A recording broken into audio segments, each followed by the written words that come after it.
여러분 안녕히 주무셨습니까? 참 좋은 아침입니다. 우리 2017년 11월 1일 수요일 말씀으로 드리는 오늘의 번제 시편 48편 말씀으로 같이 합니다. 1절부터 14절까지 기록이 되어 있습니다. 우리는 8절까지만 같이 읽습니다. 시작. 여호와는 위대하시니 우리 하나님의 성 거룩한 산에서 극진히 찬양 받으시리로다. 터가 높고 아름다워 온 세계가 즐거워하며 큰 왕의 성 곧 북방에 있는 시온산이 그러하도다. 하나님이 그 여러 궁중에서 자기를 요새로 알리셨도다. 왕들이 모여서 함께 지나갔으며 그들이 보고 놀라고 두려워 빨리 지나갔도다. 거기서 떨림이 그들을 사로잡으니 고통이 해산하는 여인의 고통 같도다. 주께서 동풍으로 다시스의 배를 깨뜨리시도다. 우리가 들은 대로 만군의 여호와의 성 우리 하나님의 성에서 보았나니 하나님이 이를 영원히 견고하게 하시리로다. 오늘 우리가 함께 읽은 말씀 중심으로 소월의 초호는 아니어야 한다. 소월의 초호는 아니어야 한다. 라는 제목의 하나님 말씀 증거합니다. 이 제목을 좀 더 풀어서 말씀을 드리면 초혼이라고 하는 것이 혼을 부른다라는 의미를 갖고 있는 그 전통 의식이 있지 않습니까? 죽은 사람의 혼을 불러요. 3번 부릅니다. 근데 이제 그 전통 의식에서 시적인 착상을 떠올려서 김소월이 1925년으로 알고 있는데 초혼이라는 제목의 시를 지었습니다. 그래서 제목을 다시 한번 길게 말하자면 하나님 이름 부르기가 소월의 초혼은 아니어야 한다라는 그런 의미가 되겠습니다. 이 시를 한번 좀 살펴보면 이래요. 5연으로 이루어졌는데 첫째 연이 산산이 부서진 이름이요, 허공 중에 헤어진 이름이요, 불러도 주인 없는 이름이요, 부르다가 내가 죽을 이름이요. 그러니까 산산이 부서진 이름이라는 것은 또 허공 중에 헤어진 이름, 주인 없는 이름, 어떤 의미입니까? 이름은 반드시 그 이름이 가리키는 존재가 있어요. 그런데 이름만 남고 존재가 사라져 버렸습니다. 그러니까 아무리 그 이름을 불러도 이름을 부르면 그 이름에 맞는 존재가 내 앞에 나타나야 되는데, 아니면 내가 그 존재에게로 다가갈 수 있어야 되는데, 존재를 부르지 못한 이름이다 보니까 허공에 흩어져 버리고 맙니다. 불러도 모든 이름에는 그 주인이 있잖아요. 이름이 가리키는 존재가 주인 아닙니까? 근데 주인이 없습니다. 그리고 그렇게 존재가 사라지고 나니까 둘째 연에 보면은 너무너무 정말 깊은 아쉬움이 남습니다. 심중에 남아있는 말 한마디는 끝끝내 마주하지 못하였구나. 사랑하던 그 사람이여, 사랑하던 그 사람이여. 그리고 세 번째 연을 보면은 아주 피폐함이 드러납니다. 첫 번째는 허무함, 두 번째 연에서는 아쉬움, 세 번째에서는 붉은 해는 서산마루에 걸렸고 사슴의 무리도 슬피 온다. 떨어져 나가 앉은 산 위에서 나는 그대 이름을 부르노라. 떨어져 나가 앉은 산 위가 뭐예요? 산이 인간이 삶을 살아가는 삶의 현장으로부터 멀리 떨어져 나가 있지 않습니까? 근데 그 위에 앉았다는 거예요. 그리고 붉은 해는 서산마루에 걸렸습니다. 무슨 뜻이에요? 붉은 해가 서산마루에 걸리면 하던 일을 다 멈출 때입니다. 근데 떨어져 나가 앉은 산 위에 있다. 하던 일을 멈춘 것이 아예 삶의 현장을 떠나버렸기 때문에 멈췄다는 얘기입니다. 한마디로 삶이 손에 잡히지 않는다. 라는 거예요. 그대가 없으니까 삶이 손잡히지 않는다. 그래서 서름에 겹도록 부르노라, 서름에 겹도록 부르노라. 부르는 소리는 비껴가지만 하늘과 땅 사이가 너무 넓구나. 참 시인은 시인이에요. 예? 구구절절이 멋있어요. 서름에 북받쳐서 부르지 않을 수 없어서 이름을 부릅니다. 그러니까 불가항력적이라는 거예요. 너무너무 그립고 네가 없음이 너무너무 서러워서 그 서름이 북받쳐가지고 불가항력적으로 네 이름을 불러대는데 부르는 소리는 비껴가지만 이게 무슨 얘기입니까? 그 소리는 어떤 장애에도 걸림이 없이 설령 장애가 있더라도 그 장애를 다 피해서 얼마든지 퍼져나가는데 그런데 네가 있는 하늘과 내가 있는 땅 사이가 너무 넓어서 너의 존재를 내가 만날 수가 없구나. 부르는 소리는 막힘이 없습니다. 그러나 그 이름에 해당되는 주인이 되는 존재를 내가 만날 수 없으니 좌절한다는 거예요. 그리고 마지막에 이 좌절감에도 불구하고 비장함이 돋보이는 내용이 나옵니다. 선체로 이 자리에 돌이 되어도 부르다가 내가 죽을 이름이여 사랑하던 그 사람이여 사랑하던 그 사람이여. 망부석의 모티브를 통해서 비장함을 드러내고 있습니다. 허무와 아쉬움과 좌절과 피폐함과 그리고 비장함이 정말 너무너무 멋지게 표현되어 있지요. 이 모든 것이 합쳐져서 망자에 대한, 또 이것은 쭉 죽은 사람이 아니라도 마지막 예언의 비장함을 대하면은 이게 꼭 죽어서 없어진 사람이 아니라 이런 비장함으로 계속 이름을 부른다는 것은 아마 김소월이 마음에 품고 있었던 이상적인 지향점, 인생의 궁극적인 목표점을 말하는 것이 아닌가라는 그런 생각도 들기도 합니다. 근데 하여간 이 초혼을 대하면은 나를 돌아보게 돼요. 신앙인으로서. 선체로 이 자리에 돌이 되어도 부르다가 내가 죽을 이름이요. 적어도 우리는 이런 각오로 하나님의 이름과 예수님의 이름을 불러야 되는 것 아닙니까? 근데 하나님의 이름을 부르는 것이 산산이 부서진 이름, 허공 중에 헤어진 이름, 불러도 주인 없는 이름처럼 되어버리고 있다는 얘기입니다. 하나님의 이름을 아무리 불러도 또 하나님의 이름을 부르지 않으면서도 장기판 위에 장기야를 옮겨놓듯이 바둑판 위에 바둑알을 손으로 두듯이 그렇게 하나님의 이름을 함부로 얘기하는 경우가 너무나 많고 비일비재하고 하나님의 이름을 아무리 불러도 진짜 하나님이 내게 다가와서 나를 만나주시는 일이 일어나지를 않고 있다는 거예요. 사실 우리가 보이지 않으시는 하나님 앞에서 할 수 있는 일이 뭐겠어요? 제일 먼저 할 수 있는 일, 하나님 이름 부르기예요. 그리고 구원이라고 하는 것은 행위로 되는 게 아니라면서요? 행위로 되는 게 아니면 결국 믿음으로 되는 것이다. 근데 믿음의 표현이 뭐예요? 하나님 이름 부르기 아니겠습니까? 근데 그 하나님 이름 부르기로 우리의 믿음을 표현하고 있는데 무슨 이름이 어떻게 된 이름인지 공중에서 산산이 부서지고 공중에서 헤어져 버리는 그런 이름처럼 김소월의 초원에서의 이름 부르기처럼 하나님 만남이 실제로 이루어지질 않고 있다는 거예요. 본 시는 이 이름 부르기에 대한 얘기가 나오고 있다는 겁니다. 이름만 잘 불렀더니 기절초풍할 일이 생기더라는 겁니다. 뭐 대단한 것을 했다는 게 아니에요.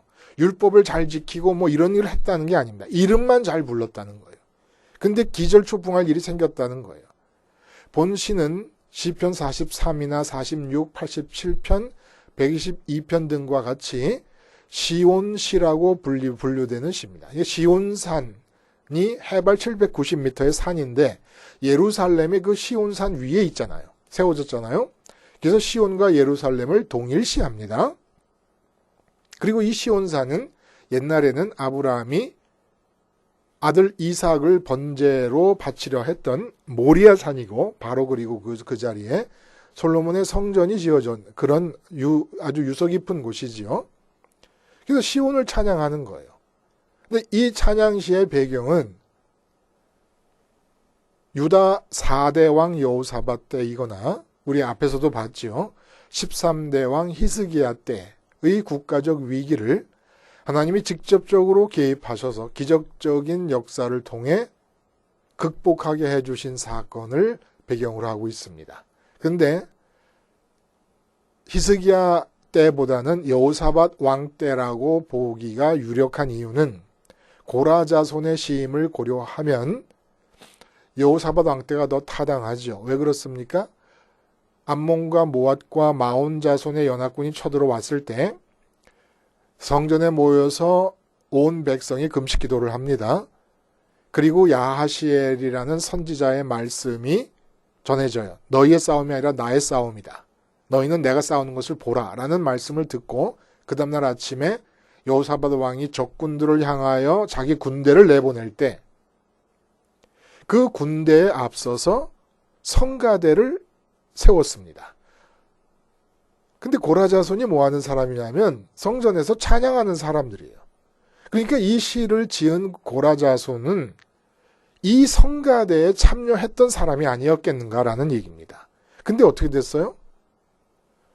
성가대에 참여해서 군대보다 앞서서 적군이 진치고 있는 드고와 뜰로 나가고 있는데 갑자기 하늘에서 천사가 내려와서 그 모래알같이 많이 진치고 있던 적군들의 연합군들이 서로가 서로를 해치며 자멸하는 모습을 봤던 거예요. 이 기절할 일 아니겠습니까? 예? 자기네들이 한 게 없잖아요. 한 게. 성가대가 군대에 앞서서 나가면서 하나님을 찬양한 거 외에는 여호와 하나님을 찬양하라 그의 인자하심이 영원하미로다. 이 노래 부른 거 외에는 한 게 없다는 거예요. 그 감격을 담아서 쓴 시가 바로 오늘의 이 시란 말입니다. 근데 이 시가 시온을 찬양하고 있다는 거예요. 시온을. 왜 시온시라고 분류될 만큼 시온을 찬양하느냐? 이유는 간단합니다. 시온에 성전이 있기 때문에 성전. 그래서 1절을 보면은 여호와는 위대하시니 우리 하나님의 성 거룩한 산에서 극진히 찬양 받으실 것이다. 찬양 받으시리로다 이렇게 얘기해요. 하나님이 찬양을 받는 것이야. 온 천하 어느 곳에서든지 일어나야 될 일이 아니겠습니까? 그런데 시온산에서 찬양을 받으셔야 된다라고 한정을 짓습니다. 왜 그럴까요? 오직 시온산에만 성전이 있기 때문입니다. 그럼 도대체 성전이 있는 시온산을 찬양하고 있고 바로 성전이 있기 때문에 시온에서 하나님이 찬양을 받아야 된다고 하나님 찬양을 국한시키는데 그 이유가 뭐냐는 거예요. 성전은 열왕기나 곳곳에서 반복돼서 나옵니다마는 뭐예요? 나는 네가 건축한 이 성전을 거룩하게 구별하여 내 이름을 영원히 그곳에 둔다. 라는 겁니다. 내가 거기에 내 이름을 두고자 하여 택한 성읍 예루살렘. 내 이름을 위하여 내가 거룩하게 구별한 이 성전. 내 이름을 예루살렘에 두리라 하신 여호와의 성전. 이런 말들이 반복해서 나옵니다. 하나님의 이름을 두시기 위하여 택한 곳이 성전이에요. 그러면 하나님의 이름을 두시기 위하여 거룩하게 구별하셨다는 수없이 반복되는 이 표현의 의미가 무엇입니까? 여러분 한번 생각해 보세요. 제가 질문하는 거예요. 한번 대답을 해보세요. 여러분 혼자 듣고 계시지만 대답을 해보세요. 하나님의 이름을 택하여 두시기 위하여 하나님의 이름을 두시기 위하여 택한 곳이 성전이라는 그 의미가 무엇입니까? 그 의미는 선민들이 하나님의 이름을 부르려면 반드시 성전에 두신 하나님의 이름을 불러야 된다는 거예요. 분명히 하나님이 내 이름을 두기 위하여 택한 곳이 성전이라고 그랬습니다. 그러므로 하나님의 이름을 부르려면 성전에 있는 이름을 불러야 된다는 거예요. 성전을 의식하지 않은 채 하나님의 이름을 부르는 것은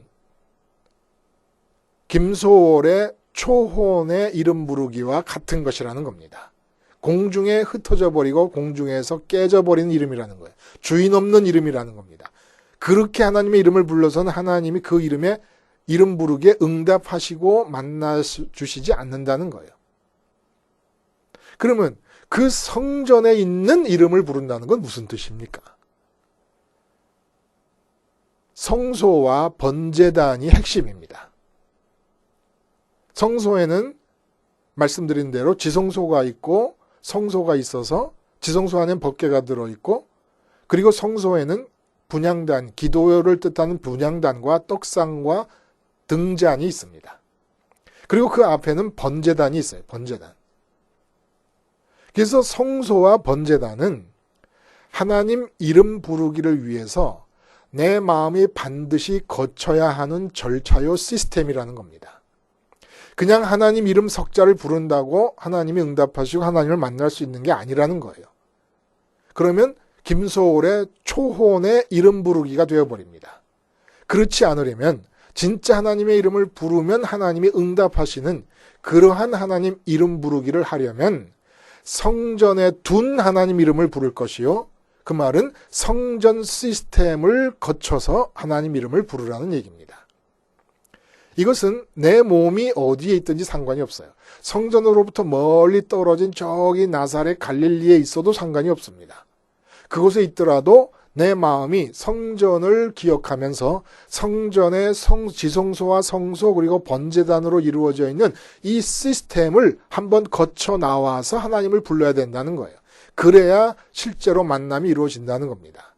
그래서 출애굽기 29장에 하나님이 처음 선민에게 너와 나의 만남이 있어야 너는 나의 백성이 되고 나는 너의 하나님이 될 것 아니냐 하시면서 그 만남이 가능한 가능성에 대해 첫 번째로 언급하신 것이 출애굽기 29장의 상번제에 관한 얘기예요. 뭐라고 얘기하십니까? 42절에 이는 너희가 대대로 여호와 회막문에서 늘 드릴 번제라. 상번제를 얘기하는 거예요. 아침 저녁.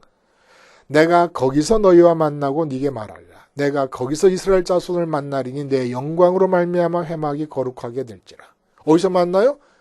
번제단에서 상번제가 드려지고 있을 때 만나주신다는 겁니다. 그러면 상번제로 드려질 때 내가 상번제로 죽는 양과 동일시해야 되는데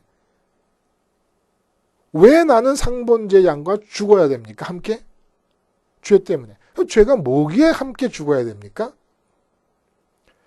지성소에 법궤가 들어있는 것처럼 내 마음에서 기쁨과 만족을 줄 수 있다고 믿어지는 것에 이름을 붙잡는 곳이 지성소예요. 근데 그 지성소에 하나님 말고 다른 것이 들어와 있다. 예를 들어 오늘 본문의 배경이 되는 사건, 돈이나 뭐 이런 것이야 긍정적으로 추구하는 것이 아니라도 부정적으로 반드시 피해야만 된다고 믿는 것들, 그것을 피해야만 내가 행복해질 수 있다라고 믿어지는 것들도 지성소에 들어오는 겁니다. 저 여호사밧 왕 때의 그 연합군, 적들의 연합군들을 무찔러야만 반드시 내가 행복할 수 있다라고 믿는다면 내 지성소에 그 연합군들이 들어와 있는 거예요. 이런 상태는 뭘 뜻하느냐? 보이지 않지만 내 눈앞에 와 계신 그 하나님보다도 이 세상 것을 더 우선적인 현실로 붙잡는다는 겁니다. 더 힘센 것으로 붙잡는다는 얘기예요. 하나님보다 우선한다는 것은. 그러한 내가 죽는다는 거예요. 그래서 성전을 통해 하나님 이름 부르기라는 것은 이 세상 것이 내 마음에 하나님보다 우선적으로 현실적으로 느껴지는 것으로 들어와 있는 상태. 이 상태를 죽이는 거예요. 왜냐하면 하나님보다 더 우선적인 현실일 수는 없으니까. 비록 하나님이 보이지 않고 들리지 않고 만져지지 않는다고 해서 하나님은 태초부터 계시고 태초 이전부터 계셨는데 태초가 시작되고 한참 역사가 흐른 뒤에 지금 내 앞에 나타난 사건이 어떻게 내게 더 우선적인 현실입니까? 근데 그게 더 우선적인 현실로 나의 안에 들어와 있을 때 그러한 나를 죽이면서 번제단에서 죽이면서 그 왜 죽여요? 지성소의 모습과 성소의 모습을 보면서 나를 진단해내서 이 상태는 지금 하나님이 들어와 있는 상태가 아니고 하나님으로 만족하고 배부르려는 상태도 아니구나. 지금 적군들이 쳐들어왔으니까 이 적군들이 없어야 내가 기쁠 거라고 믿는 상태구나. 아니다.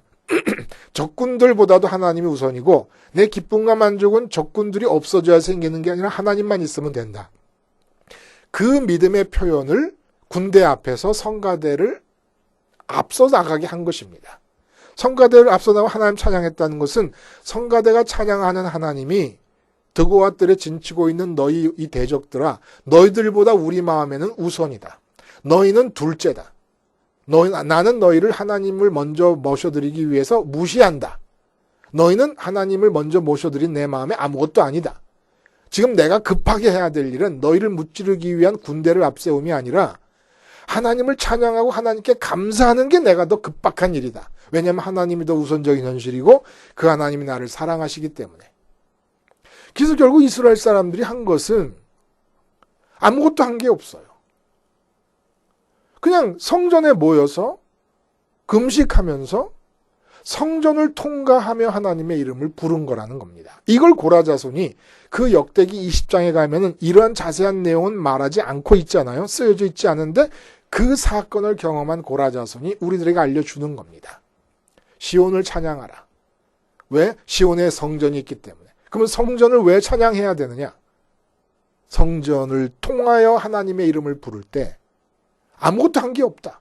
단지 하나님의 이름을 성전을 통하여 불렀을 뿐이다.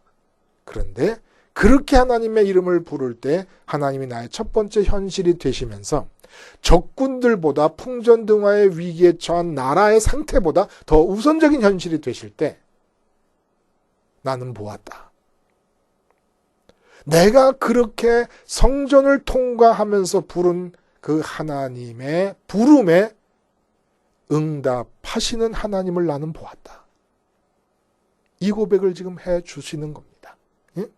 근데 재밌는 표현이 있어요. 2절에 그 자세히 읽어보면 여러분 기가 막혀요. 그렇게 성전에 내가 어디 상관없어요.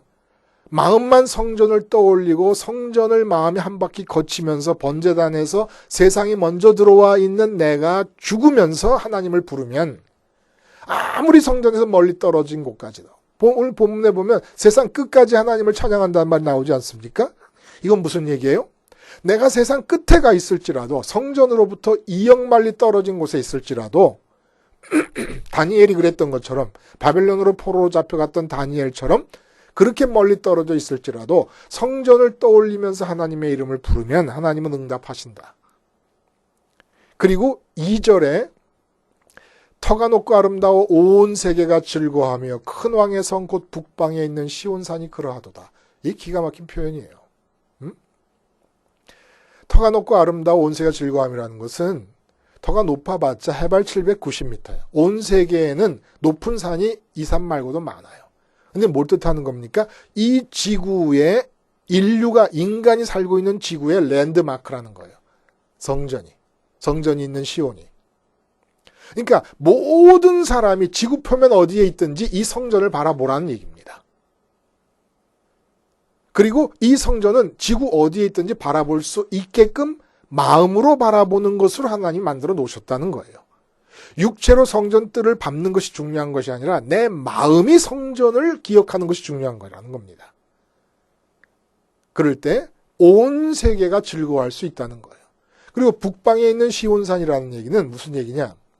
사실 시온산은 전체 이스라엘의 영토 안에서 중간쯤 위치해 있습니다. 그리고 북방에 있는 산은 얼마든지 많이 있어요. 근데 북방에 있는 시온산이란 무슨 얘기냐?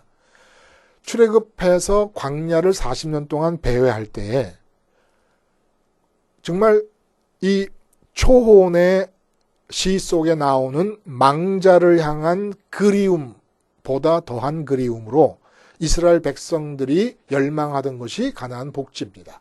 40년 동안 광야를 헤맬 때. 근데 그 가나안 복지는 40년 동안 광야를 헤매던 이스라엘 백성들에게는 언제나 북쪽에 있었습니다. 그리고 그 북쪽에 꿈에도 열망하던 복지가 있는데 복지를 복지되게 하는 성전이 예루살렘 성에 있는 거예요. 그러니까 북방의 산이라는 것은 뭐예요? 인간이 지구 위에서 사는 동안 열망하게 되는 모든 궁극적 복지의 마지막, 의미라는 거예요. 비전 하잖아요. 비전의 마지막 궁극적 비전이라는 겁니다. 그게 뭐예요? 성전을 바라보는, 비전이 바라보는 거니까 성전이 궁극적 비전이라는 겁니다. 성전이 있는 시온산이 북방의 산이라는 얘기는. 그래서 주님께서 이 성전을 만민에게, 나라와 민족과 인종에 상관없이, 계층에 상관없이, 부자건 가난하건 무식하건 유식하건 남녀노소 아무 상관없이 모두에게 북방의 산으로 궁극적 비전으로 제시하시기 위해서 십자가에서 달려 돌아가신 것입니다. 그리고 부활하시고 승천하신 이것이 하나의 시스템이 되는 거예요. 주님께서 죽으시고 부활하시고 승천하신 이 시스템이 성전의 의미를 완성시킨 것이고, 이 시스템을 마음이 통과하면서 하나님을 부르는 거예요. 통과하면서. 이게 십자가의 생활 아니겠습니까? 그래서 여러분, 그 초원의 마지막 연, 선체로 이 자리에 돌이 되어도 부르다가 내가 죽을 이름이여, 사랑하던 그 사람이여, 사랑하던 그 사람이여. 이 각오로 선체로 이 자리에 돌이 되어도 부르다가 내가 죽을 이름이여. 우리는 하나님의 이름을 부르다 죽으면 안 돼요. 하나님의 이름을 부르다 살아야 돼요. 죽다가도 살아나야 되는 겁니다. 그런데 선체로 이 자리에 돌이 되어도라는 각오로 하나님 이름 부르기에 전념하자는 거예요. 딴 거 하지 말고. 위기가 닥치고 문제가 닥쳤다. 그러면 문제를 해결하겠다고 전문가를 찾아가고 어디를 가고 뛰어다니고 골똘히 생각하고 고민하고 하지 말고 하나님 이름 부르기에 전념하자는 겁니다. 오늘 본 시를 지은 고라자손의 감격을 우리 것으로 만들자는 거예요. 그러려면 성전의 완성이신 십자가와 부활과 승천의 사건, 그 사건을 마음에 한번 쭉 따라가도록 만드는 거예요. 그 십자가에서 죽는 게 왜 죽습니까? 지금 세상 문제가 마음을 차지하고 있는 이 상태가 죽는 겁니다. 이 상태로 하나님의 이름을 부르는 것은 허공에 깨어지는 이름을 부르는 것이고, 허공에서 헤어지는 이름을 부르는 것이고, 임자 없는 이름을 부르는 겁니다. 그 이름 부르다가 내가 죽습니다. 아무리 하나님을 불러도 내 마음에 세상이 가득 차 있는 상태에서 부르면 그 이름 부르다가 그냥 사망하고 맙니다. 근데 주님의 십자가 부활과 승천을 한번 거치는 거예요. 내 마음이. 왜 죽어요? 세상이 들어찬 내가 죽습니다. 그리고 주님의 부활과 함께 부활해서 어떻게 합니까? 승천하신 쪽으로 마음을 향하여 온전히 마음이 세상으로 차 있지 않고 비어있는 상태로 마치 처음 마음 채울 거리를 찾는 상태가 되어서 하나님을 향합니다. 하나님을 부릅니다. 이때 하나님이 오시고, 오늘 시편에 이 고라자손이 경험했던 그러한 실제 이 세상에서 역사하시는 우리 하나님을 만나고, 우리도 이 시인과 똑같이 기절초풍할 수 있는 하나님의 활동의 현장을 체험할 수 있다는 거예요. 하나님 부르기에, 이 자리에 선체로 돌이 될 각오로 하나님 부르기에 전념하는 겁니다. 문제 해결, 문제 판단, 문제 분석에 전념하는 것이 아니라 하나님 이름 부르기에 전념하되, 초혼의 이름 부르기가 되지 않으려면 반드시 주님의 죽으심과 부활하심과 승천의 길을 마음이 따라가면서 하나님을 불러야 된다는 것을 말하고 있는 것이죠. 그래서 우리 모두도 김소월처럼, 이 시인처럼 시인이 되어서 내가 직접 내 삶의 현장에서 하나님 이름 부르기로 나타난 하나님의 역사들을 노래하는 시인들이 되실 수 있기를 바랍니다. 기도하시겠습니다. 하나님 아버지, 너무나 귀하고 너무나 존귀하고 너무나 보석 같은 하나님이라는 이름을 소월의 초원에서처럼 함부로 불러대었습니다. 예수님께서 만들어준 이름 부르기를 위한 시스템을 기억하여 100분 활용함으로써 진짜로 하나님을 만나는 역사가 있게 하여 주시옵소서. 예수님의 이름으로 기도하옵나이다. 아멘.